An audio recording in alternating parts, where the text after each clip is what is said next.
started with a geography degree, and when I came out the other side I realised I needed a bit more creativity and freedom in my future work prospects.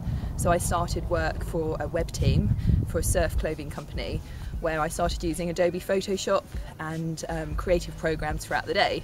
Little did I know that this would lead to 9 years in front of the computer and a camera. After this I decided it fueled my ambition to become freelance and get more into photography, so I took the plunge and I went freelance.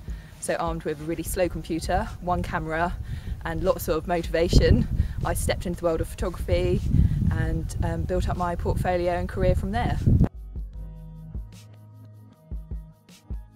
No, not particularly. There's a lot of good photography and art degrees out there which are very good, and yes, if I could turn back time then I might do an art degree, a photography degree.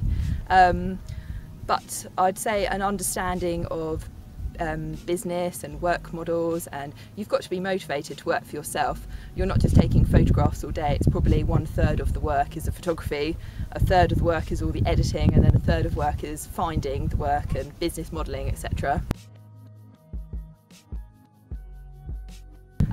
Well, my work's very varied. I'm different from most photographers. Some photographers really specialise into just weddings, for example, but my portfolio covers weddings, portraits, children's portraits, sporting events from rugby, football, windsurfing, kite surfing. I also do studio portraits, landscape commissions, lifestyle, architecture, interior design, food photography. I mean, the list is endless. Anything that you're interested in, you can photograph it basically.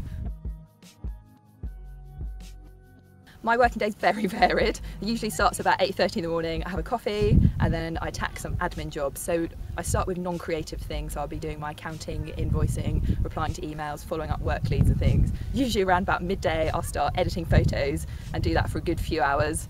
And then in the evening I get a lot more creative. I might have a photo shoot booked in the studio in the evening or morning. It can be anything really.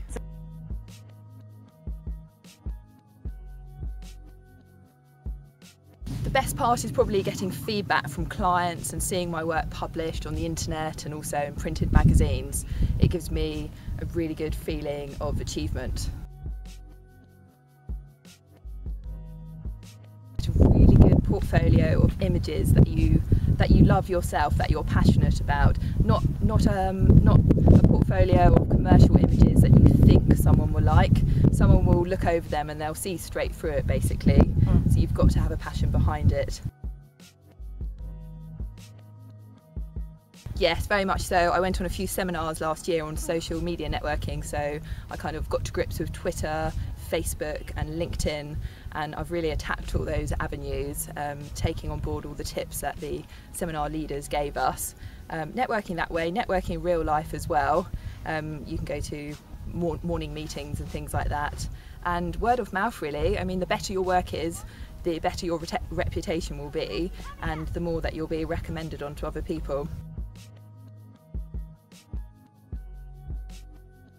They'll need to see a good portfolio linked to the CV, but also they'll need to see some experience and some use of the skills really. So if you can't get a job straight away, then I'd advise shadowing an established photographer, someone in a field of interest. See if you like that particular area. If not, move on to another area, say weddings, go on to portraits, go on to maybe car photography, studio photography, kind of work through that way.